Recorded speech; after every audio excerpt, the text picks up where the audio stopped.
لطالما لعبت السعودية وما زالت دورا رياديا في صنع القرار الاقتصادي الدولي، دور عززته مكانتها كأكبر منتج ومصدر للبترول في العالم وصاحبة 25% من احتياطياته العالمية. ظل البترول على مدى عقود العصب الأساسي للاقتصاد السعودي، وارتبط نمو القطاعات الأخرى ارتباطا وثيقا بحجم العوائد المالية من تصديره.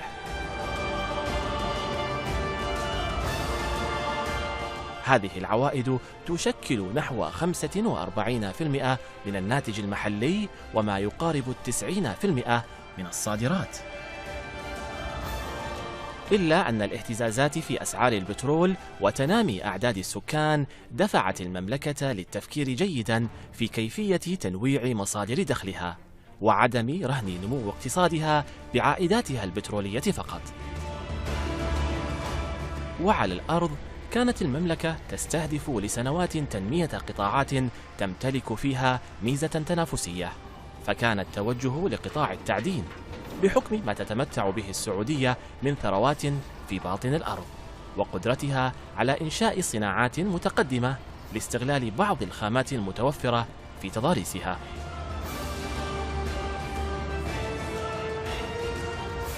بعد نجاحها في تطوير الصناعات البترولية والبتروكيماوية، عملت السعودية على تطوير الصناعات التعدينية كمكون صناعي أساسي ثالث لدعم الاقتصاد الوطني وتنويع مصادره. نحن هنا في منطقة رأس الخير. وصلت التكلفة الإجمالية لإنشاء هذه المنطقة إلى نحو 120 مليار ريال لتحدث نقلة نوعية في الصناعات التعدينية على مستوى المنطقة والعالم. تشكل عوائد التعدين نحو 40% من العوائد الغير نفطية في السعودية، ومن المتوقع أن ترتفع عائدات هذا القطاع إلى 97 مليار ريال في 2020.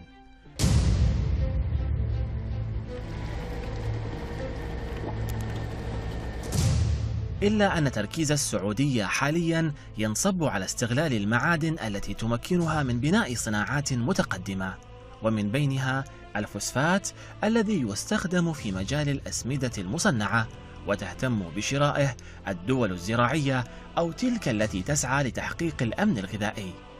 يشكل الإنتاج العربي من صخر الفوسفات نحو 75% من الصادرات العالمية، إلا أنه يباع كمادة خام لا يتم تصنيعها غالباً. وفي السعودية تشكل ثروات الفوسفات نحو 7% من المخزون العالمي، ويتركز بشكل أساسي في الشمال، وتحديداً في المنطقة الواقعة ما بين عرعر وطريف، ويقدر حجم الموارد المتواجدة هناك بنحو 500 مليون طن. ومن منجم الفوسفات في حزم الجلاميد بدأت السعودية خطتها لتطوير هذه الصناعة. تبلغ مساحة هذا المنجم 49 كيلومتر، ويقدر إنتاجه الخام ب11 مليون طن سنوياً. هدف التشغيل للمشروع هو رفع تركيز الخام من 20% إلى مستوى 32%، وتجفيفه وتجهيزه وإرساله إلى رأس الخير لتحويله إلى حمض فوسفوريك في المصانع اللي خلفنا الآن.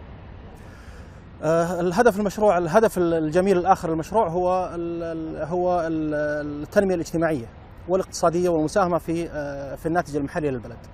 طبعا الحمد لله المشروع يشتغل فيه حوالي بشكل مباشر مع معادن حوالي 200 موظف، ومع كل المقاولين حوالي 1000 يشتغلون هناك، يشكلون السعوديين 60% من المجموع، ويشكلون أبناء المنطقة من حزم الجلاميد وعرعر وطريف والجوف والقريات حوالي 98% من عدد السعوديين هناك.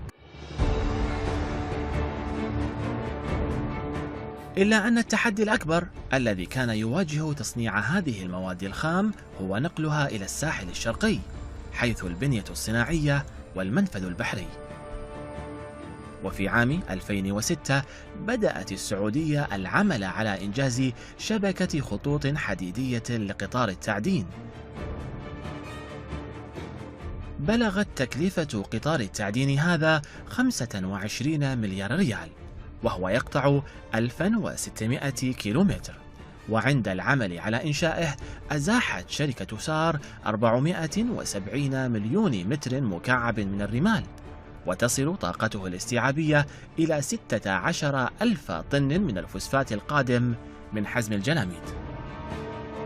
ومنذ بداية تشغيله نقل القطار 17 مليون طن، أي ما يساوي حمولة 680 ألف شاحنة، وساهم بتوفير ما يزيد عن 1,200,000 برميل من الديزل. بالنسبة للفوسفات فإضافة للموارد الطبيعية هناك موارد الغاز الطبيعي في الشمال وفي الشرقية، وهناك كذلك موارد الكبريت الناتج من مصانع فصل الغاز ومصافي البترول. فهذه هي الاحتياجات المواد الخام للفوسفات. كذلك قربنا في مدينة رأس الخير من الأسواق الأساسية للأسمدة الفوسفاتية، فنحن نبعد حوالي فقط $10 بنقل بحري عن أكبر الأسواق العالمية في العالم. بالتزامن مع العمل على مشروع قطار التعدين، أنشأت معادن بالشراكة مع سابك مصنع معادن الفوسفات بتكلفة 21 مليار ريال هنا في رأس الخير. هذا المصنع جعل من معادن لاعبا رئيسيا في سوق الأسمدة الفوسفاتية العالمية التي تصدر إلى آسيا وأستراليا وشرق أفريقيا وجنوب أمريكا. يصل إلى هنا نحو 12 مليون طن من الفوسفات الخام سنويا، ويتم تصنيعها في 4 مصانع تعد الأكبر من نوعها في هذه الصناعة عالميا. هذه المصانع تعمل على تحويل المادة الخام إلى منتجات يتم تسويقها، وتقول معادن إن عملية التحويل متكاملة وتدار بشكل آلي من المنجم وحتى تصدير المنتج النهائي. وتعمل الشركة على رفع طاقتها الإنتاجية إلى 6 ملايين طن قريبا. يستخدم هذا الخام في إنتاج الفوسفوريك أسيد. طبعا حمض الفوسفوريك أسيد ينتج من هنا تقريبا 1.5 مليون طن، وفي أيضا مصنع السلفوريك أسيد ينتج تقريبا حول 4.5 مليون. ومصنع الأمونيا يعتبر من أكبر مصانع العالم في الأمونيا بطاقة إنتاجية تقريبا 1,100,000 طن. المنتج النهائي للشركة الفوسفات ينتج عن طريق مصنع الداي أمونيوم فوسفات، وننتج ما يقارب 3 مليون طن. هذه الأسمدة تشكل 14% من حجم الأسمدة الفوسفاتية المتداولة عالميا، وإذا ما استمرت الشركة في زيادة إنتاجها فإن هذه النسبة مرشحة للنمو. حاليا يمكن للمناجم التي تم اكتشافها تشغيل هذه المصانع بكامل طاقتها الإنتاجية ل50 عاما. معادن في إنتاجها للأسمدة الكيماوية تساعد في تسميد حوالي 70 مليون هكتار من أراضي الحبوب، وأراضي الحبوب اللي يقدر إنتاجها سنويا ب200 مليون، وال200 مليون هذه تساهم في غذاء 500 مليون. يعني نقدر نشوف معادن كمنطقة حياة. ولم يقتصر دور معادن على المساهمة في إحياء الأراضي الزراعية عالميا فقط، فصناعة الفوسفات هي صناعة جديدة رأت النور قبل سنوات قليلة في السوق السعودية. وتقول الشركة إن تدريب الشباب السعودي لتشغيل هذه المصانع كان من التحديات التي تخطتها الشركة. اليوم توفر هذه المصانع 1700 وظيفة مباشرة. الاسم عبد العزيز محمد ربيع العنزي، من مواليد الرياض، عايش في منطقة الحدود الشمالية. التحقت في معادن عام 2012 كمتدرب منتهي في التوظيف على وظيفة مشغل أوبريتر. أوبريتر مو معناتها شخص يعمل بيديه بدون معلومة. حط ببالك انه في هذا فعلا، هذا انا قاعد اعاني فيها في المناطق النائية بالذات، انه اوبريتر وش اوبريتر؟ وش تشغل؟ يعني الاوبريتر لديه معلومات، يعني اصلا لازم عشان يصير مشغل لازم يعرف الكونسبت اللي هو قاعد يسويه. ما راح يفتح صمام او يقفل صمام الا على ركيزة علمية معينة، والا ممكن يفشل في عمله. ولا يعني اوبريشن شغلة علمية، مثل ما هي مهنية ومثل ما هي تعتمد على العضلة أيضا تعتمد على العقل. فالنظرة الدونية هذه هي سببها شيء واحد، قلة دراية عن طبيعة عمل المشغل فقط. الطريق يأخذ معي ساعة، ساعة إلا ربع تقريبا، لكن أنا حديث زواج. قبل الزواج ما كنت أفكر بشيء، بس بعد الزواج لا، صار الواحد يفكر الآن إنه في شخص ينتظره وفي شخص، فاللي تغير الأمانة يعني اللهم يعني إني أوصل، لازم أعطي ترى أنا وصلت وأنا ماشي، لازم إني ترى أنا جاي، عشان في شخص الآن يشيل همي وكذا.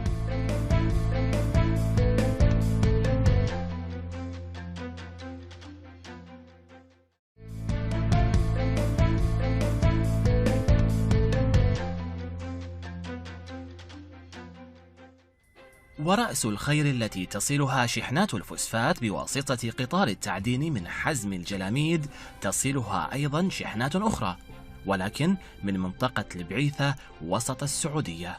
يقطع هذا القطار مسافة 600 كيلو متر لينقل 16,000 طن من البوكسايت يوميا. بدأ تشغيل المنجم عام 2013 ويغذي إنتاجه مجمع معادن للألمنيوم في رأس الخير. المنجم عبارة عن منجم سطحي عن سطح الأرض، والبوكسايت عندنا احتياطي خام تقريبا 217 مليون طن، بما يعادل إنتاج 50 سنة من مصفاة الألومينا براس الخير الإنتاج الحالي. ومشروع معادن للألمنيوم هو مشروع مشترك بين معادن وشركة ألكوا التي تمتلك أكبر مصنع ألمنيوم في العالم. تكلفة هذا المشروع وصلت إلى 40 مليار و500 مليون ريال. تمتلك معادن نحو 75% من حصته. يتكون المجمع من 4 منشآت تضم مصفاة الأمونيا بطاقة إنتاجية تصل إلى 1,300,000 طن. مصنع الألمنيوم هنا يعتبر هو أكبر مجمع متكامل للألمنيوم في صناعة الألمنيوم، يبدأ من المنجم وينتهي في المنتج النهائي، واللي هي عبارة عن شرائح التغليف. الطاقة الإنتاجية للمصهر تقريبا 760,000. الحمد لله وصلنا إلى طاقة إنتاجية تقريبا 102%. الآن عمليات الإنتاج في مصفاة الألامنة وصلت تقريبا إلى 95%. متجهين في الطريق إلى التكامل إن شاء الله وإلى وصول إلى الطاقات النهائية للمجمع. ويضم المجمع وحدة لإعادة تدوير الألمنيوم هي الوحيدة في الشرق الأوسط بطاقة 120,000 طن سنويا، إضافة لمصنع الدرفلة بطاقة إنتاجية أولية تصل إلى 380,000 طن. أتاح مصنع معادن للألمنيوم الاستفادة من احتياطيات البوكسايت التي تتركز حاليا في منطقة البعيثة وسط السعودية. مؤخرا تمكن هذا المصنع من زيادة عدد خطوط إنتاجه ورفع طاقته الإنتاجية، الأمر الذي سيمكنه من دخول أسواق عالمية جديدة.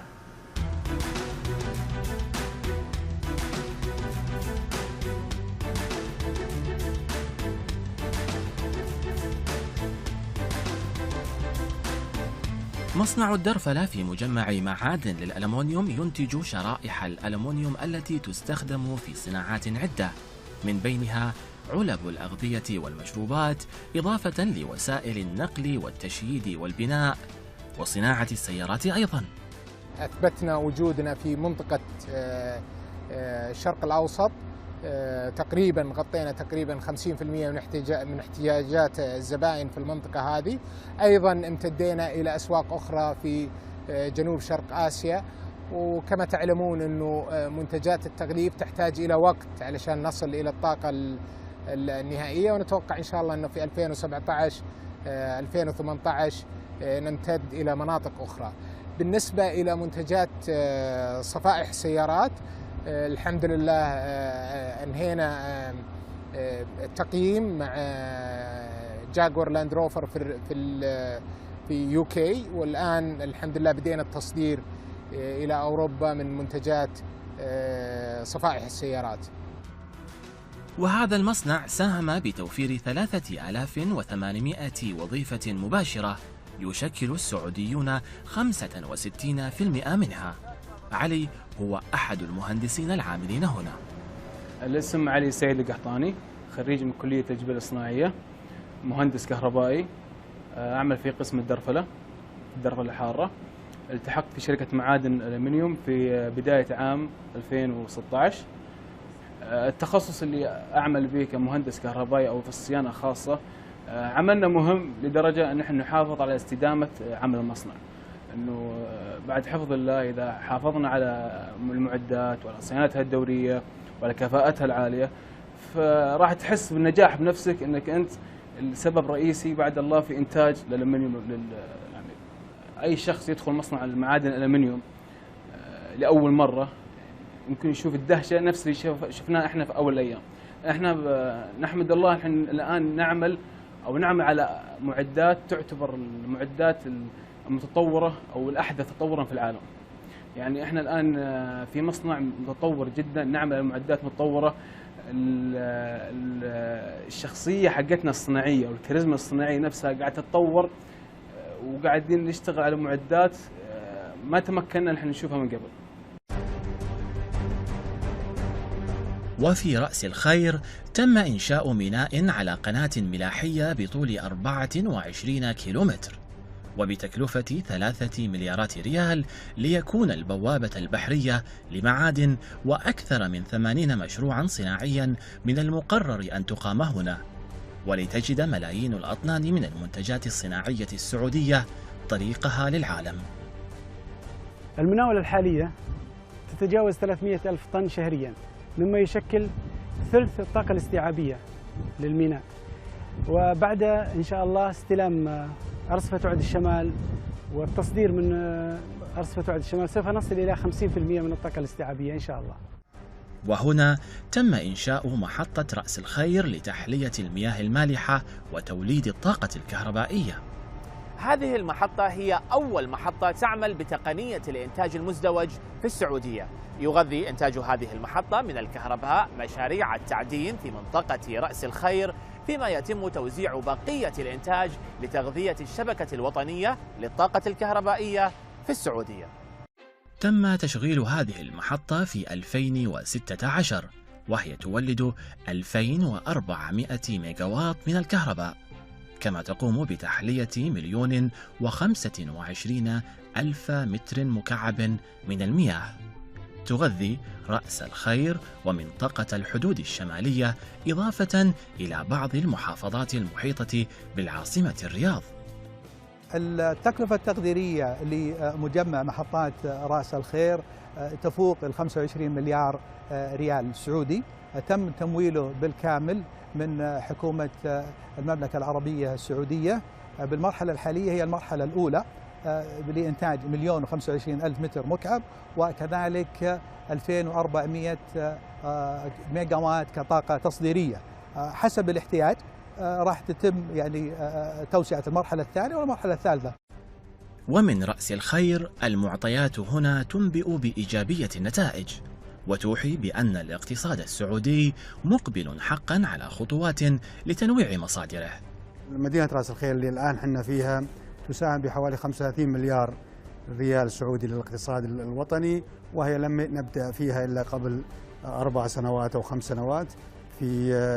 بدأنا في الإنتاج من عام 2010 والآن في 2015، وهي تمثل عن 35 مليار أو 50%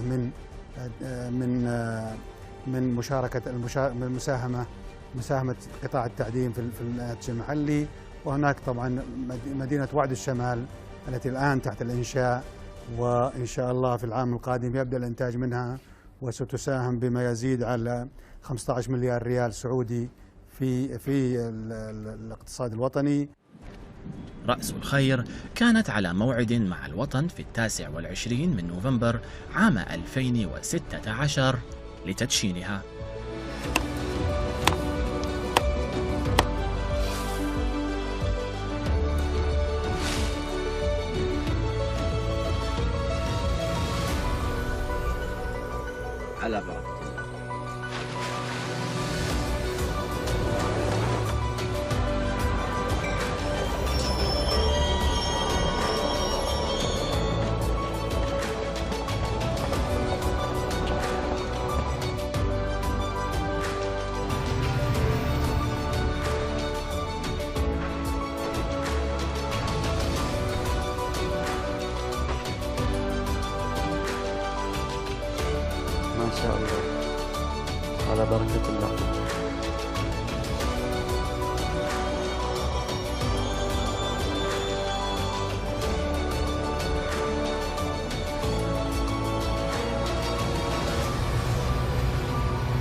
السلام عليكم ورحمة الله وبركاته. أنا يا طويل العمر ولدك محمد بن سعود الحربي من أهل قباه، جايك من البعيثة وجبت لك معي حجر البوكسايت. سلام طال عمرك. تستاهلها طال عمرك. ان شاء الله على هذا باذن الله ان شاء الله. السلام عليكم، تفضل طال عمرك. زياد مسيل الرويلي.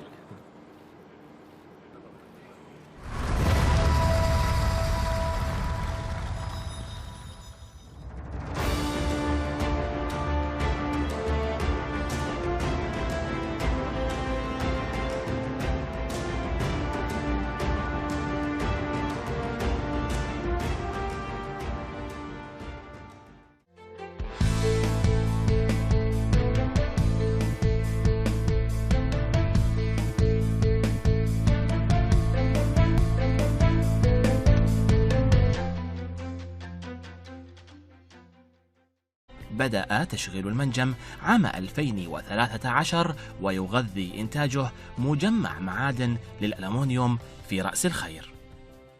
المنجم عبارة عن منجم سطحي عن سطح الأرض، والبوكسايت عندنا احتياطي خام تقريبا 217 مليون طن، بما يعادل إنتاج 50 سنة من مصفاة الألومينا براس الخير الإنتاج الحالي. ومشروع معادن للألمنيوم هو مشروع مشترك بين معادن وشركة ألكوا التي تمتلك أكبر مصنع ألمنيوم في العالم.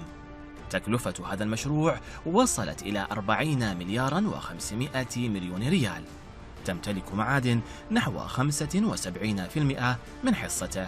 يتكون المجمع من 4 منشآت تضم مصفاة الأمونيا بطاقة إنتاجية تصل إلى 1,300,000 طن. مصنع الألمنيوم هنا يعتبر هو أكبر مجمع متكامل للألمنيوم في صناعة الألمنيوم، يبدأ من المنجم وينتهي في المنتج النهائي، واللي هي عبارة عن شرائح التغليف. الطاقة الإنتاجية للمصهر تقريبا 760,000. الحمد لله وصلنا إلى طاقة إنتاجية تقريبا 102%. الآن عمليات الإنتاج في مصفاة الألامنة وصلت تقريبا إلى 95%. متجهين في الطريق إلى التكامل إن شاء الله وإلى وصول إلى الطاقات النهائية للمجمع. ويضم المجمع وحدة لإعادة تدوير الألمنيوم هي الوحيدة في الشرق الأوسط بطاقة 120,000 طن سنويا، إضافة لمصنع الدرفلة بطاقة إنتاجية أولية تصل إلى 380,000 طن. أتاح مصنع معادن للألمنيوم الاستفادة من احتياطيات البوكسايت التي تتركز حاليا في منطقة البعيثة وسط السعودية. مؤخرا تمكن هذا المصنع من زيادة عدد خطوط إنتاجه ورفع طاقته الإنتاجية، الأمر الذي سيمكنه من دخول أسواق عالمية جديدة.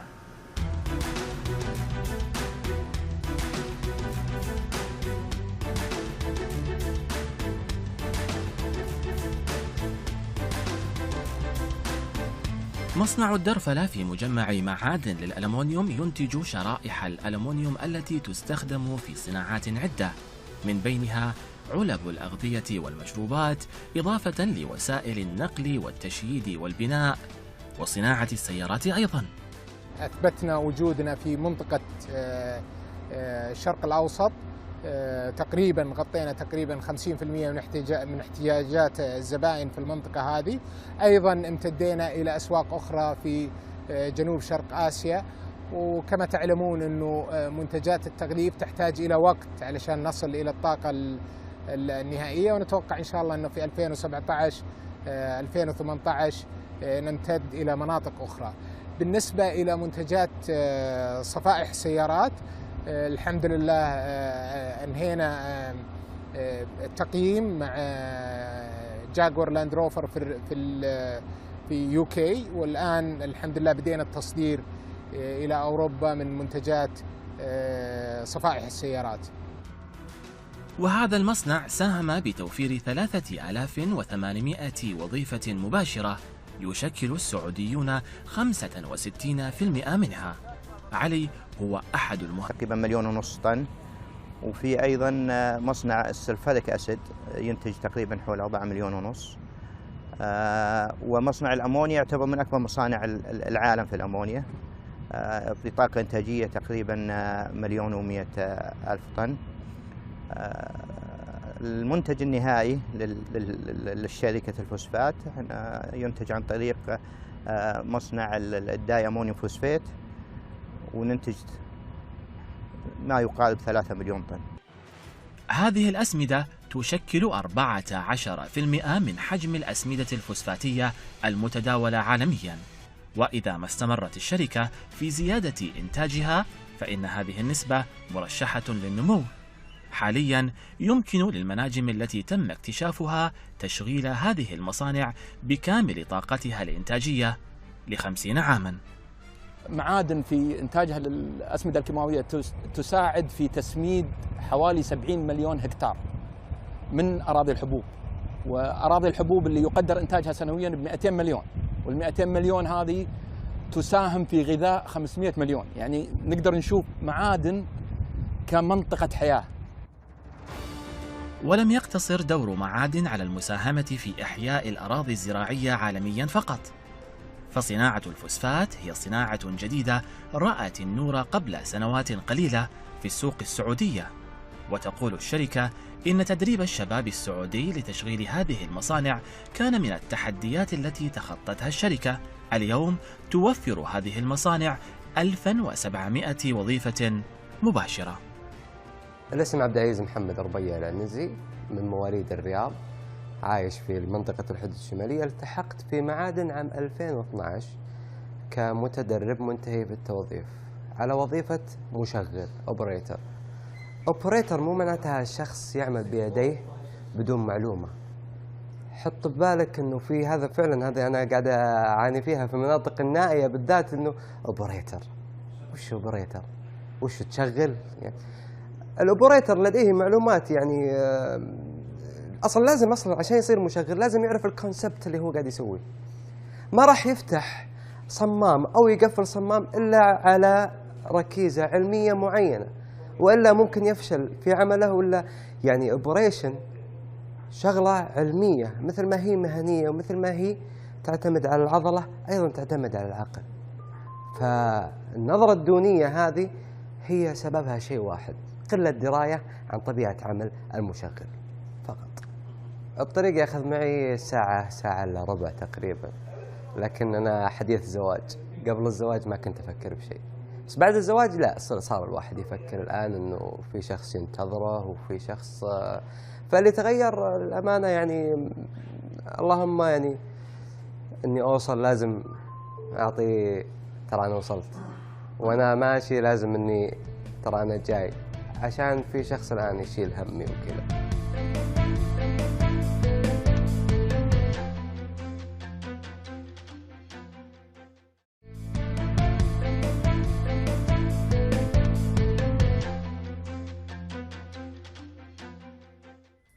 ورأس الخير التي تصلها شحنات الفوسفات بواسطة قطار التعدين من حزم الجلاميد تصلها أيضا شحنات أخرى، ولكن من منطقة البعيثة وسط السعودية. يقطع هذا القطار مسافة 600 كيلو متر لينقل 16,000 طن من البوكسايت يوميا. مهندسين العاملين هنا. الاسم علي سيد القحطاني، خريج من كلية التجميل الصناعية، مهندس كهربائي، أعمل في قسم الدرفلة الحارة. التحقت في شركة معادن الألمنيوم في بداية عام 2016. التخصص اللي أعمل به كمهندس كهربائي أو في الصيانة خاصة، عملنا مهم لدرجة أن نحن نحافظ على استدامة عمل المصنع. أنه بعد حفظ الله إذا حافظنا على المعدات وعلى صيانتها الدورية وعلى كفاءتها العالية، فراح تحس بالنجاح بنفسك أنك أنت السبب رئيسي بعد الله في إنتاج الألمنيوم. يعني أي شخص يدخل مصنع المعادن الألمنيوم لأول مرة يمكن يشوف الدهشة نفس اللي شفناه إحنا في أول الأيام. إحنا نحمد الله إحنا الآن نعمل على معدات تعتبر المعدات المتطورة أو الأحدث تطورا في العالم. يعني احنا الان في مصنع متطور جدا، نعمل على معدات متطوره. الشخصيه حقتنا الصناعيه والكاريزما الصناعيه نفسها قاعده تتطور، وقاعدين نشتغل على معدات ما تمكنا نحن نشوفها من قبل. وفي رأس الخير تم إنشاء ميناء على قناة ملاحية بطول 24 كيلومتر وبتكلفة 3 مليارات ريال، ليكون البوابة البحرية لمعادن وأكثر من 80 مشروعا صناعيا من المقرر أن تقام هنا، ولتجد ملايين الأطنان من المنتجات الصناعية السعودية طريقها للعالم. المناولة الحالية تتجاوز 300 ألف طن شهريا، مما يشكل ثلث الطاقة الاستيعابية للميناء. وبعد إن شاء الله استلام أرصفة وعد الشمال والتصدير من أرصفة وعد الشمال سوف نصل إلى 50% من الطاقة الاستيعابية إن شاء الله. وهنا تم إنشاء محطة رأس الخير لتحلية المياه المالحة وتوليد الطاقة الكهربائية. هذه المحطة هي أول محطة تعمل بتقنية الإنتاج المزدوج في السعودية. يغذي إنتاج هذه المحطة من الكهرباء مشاريع التعدين في منطقة رأس الخير، فيما يتم توزيع بقية الإنتاج لتغذية الشبكة الوطنية للطاقة الكهربائية في السعودية. تم تشغيل هذه المحطة في 2016، وهي تولد 2400 ميجاوات من الكهرباء، كما تقوم بتحلية 1,025,000 متر مكعب من المياه. تغذي رأس الخير ومنطقة الحدود الشمالية، إضافة إلى بعض المحافظات المحيطة بالعاصمة الرياض. التكلفة التقديرية لمجمع محطات رأس الخير تفوق 25 مليار ريال سعودي، تم تمويله بالكامل من حكومة المملكة العربية السعودية. بالمرحلة الحالية هي المرحلة الأولى لإنتاج 1,025,000 متر مكعب، وكذلك 2,400 ميجاوات كطاقة تصديرية. حسب الاحتياج راح تتم يعني توسعة المرحلة الثانية والمرحلة الثالثة. ومن رأس الخير المعطيات هنا تنبئ بإيجابية النتائج، وتوحي بأن الاقتصاد السعودي مقبل حقا على خطوات لتنويع مصادره. مدينة رأس الخير اللي الآن احنا فيها تساهم بحوالي 35 مليار ريال سعودي للاقتصاد الوطني، وهي لم نبدأ فيها إلا قبل 4 سنوات أو 5 سنوات. بدأنا في الإنتاج من عام 2010 والآن في 2015، وهي تمثل عن 35 مليار أو 40 كيلومتر، ويقدر إنتاجه الخام ب11 مليون طن سنوياً. هدف التشغيل للمشروع هو رفع تركيز الخام من 20% إلى مستوى 32%، وتجفيفه وتجهيزه وإرساله إلى رأس الخير لتحويله إلى حمض فوسفوريك في المصانع اللي خلفنا الآن. الهدف الجميل الآخر للمشروع هو التنمية الاجتماعية والاقتصادية والمساهمة في الناتج المحلي للبلد. طبعا الحمد لله المشروع يشتغل فيه حوالي بشكل مباشر مع معادن حوالي 200 موظف، ومع كل المقاولين حوالي 1000 يشتغلون هناك، يشكلون السعوديين 60% من المجموع، ويشكلون أبناء المنطقة من حزم الجلميد وعرعر وطريف والجوف والقريات حوالي 98% من عدد السعوديين هناك. إلا أن التحدي الأكبر الذي كان يواجه تصنيع هذه المواد الخام هو نقلها إلى الساحل الشرقي، حيث البنية الصناعية والمنفذ البحري. وفي عام 2006 بدأت السعودية العمل على إنجاز شبكة خطوط حديدية لقطار التعدين. بلغت تكلفة قطار التعدين هذا 25 مليار ريال، وهو يقطع 1600 كيلومتر. وعند العمل على إنشائه أزاحت شركة سار 470 مليون متر مكعب من الرمال، وتصل طاقته الاستيعابية إلى 16,000 طن من الفوسفات القادم من حزم الجلاميد. ومنذ بداية تشغيله نقل القطار 17 مليون طن، أي ما يساوي حمولة 680 ألف شاحنة، وساهم بتوفير ما يزيد عن 1,200,000 برميل من الديزل. بالنسبة للفوسفات فإضافة للموارد الطبيعية هناك موارد الغاز الطبيعي في الشمال وفي الشرقية، وهناك كذلك موارد الكبريت الناتج من مصانع فصل الغاز ومصافي البترول. فهذه هي الاحتياجات المواد الخام للفوسفات.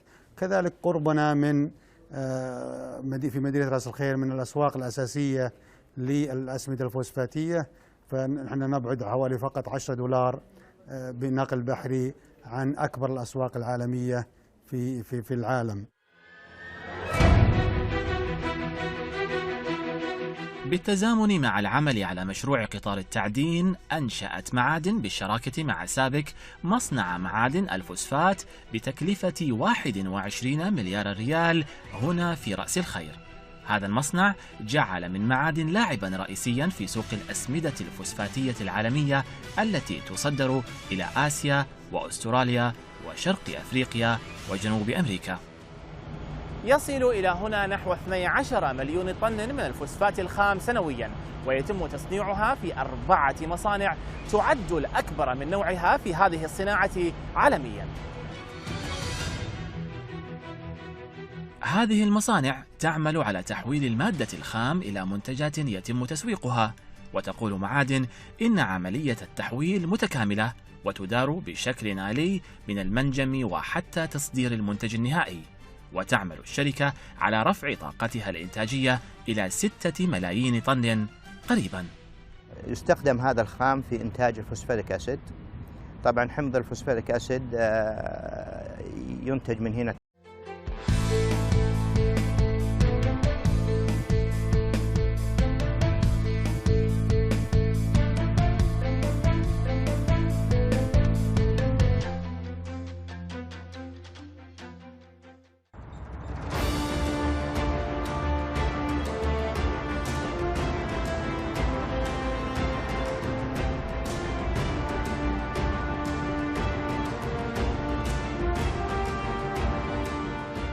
لطالما لعبت السعودية وما زالت دورا رياديا في صنع القرار الاقتصادي الدولي، دور عززته مكانتها كأكبر منتج ومصدر للبترول في العالم وصاحبة 25% من احتياطياته العالمية. ظل البترول على مدى عقود العصب الأساسي للاقتصاد السعودي، وارتبط نمو القطاعات الأخرى ارتباطا وثيقا بحجم العوائد المالية من تصديره.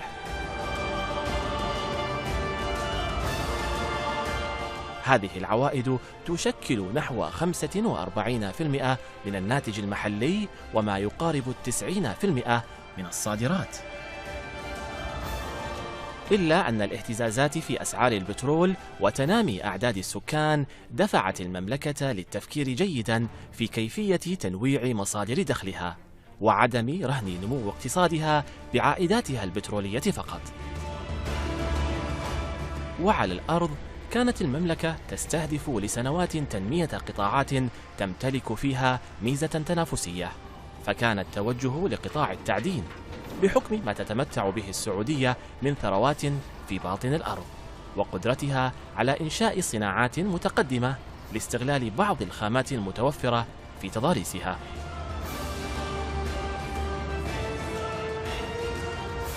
بعد نجاحها في تطوير الصناعات البترولية والبتروكيماوية، عملت السعودية على تطوير الصناعات التعدينية كمكون صناعي أساسي ثالث لدعم الاقتصاد الوطني وتنويع مصادره. نحن هنا في منطقة رأس الخير. وصلت التكلفة الإجمالية لإنشاء هذه المنطقة إلى نحو 120 مليار ريال لتحدث نقلة نوعية في الصناعات التعدينية على مستوى المنطقة والعالم. تشكل عوائد التعدين نحو 40% من العوائد الغير نفطية في السعودية، ومن المتوقع أن ترتفع عائدات هذا القطاع إلى 97 مليار ريال في 2020.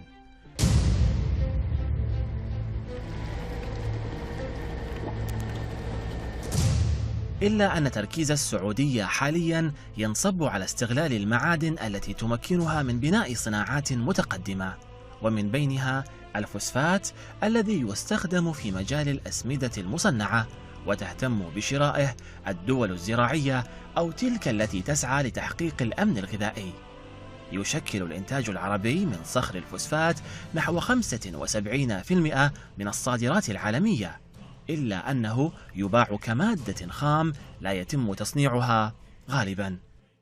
وفي السعودية تشكل ثروات الفوسفات نحو 7% من المخزون العالمي، ويتركز بشكل أساسي في الشمال، وتحديداً في المنطقة الواقعة ما بين عرعر وطريف، ويقدر حجم الموارد المتواجدة هناك بنحو 500 مليون طن.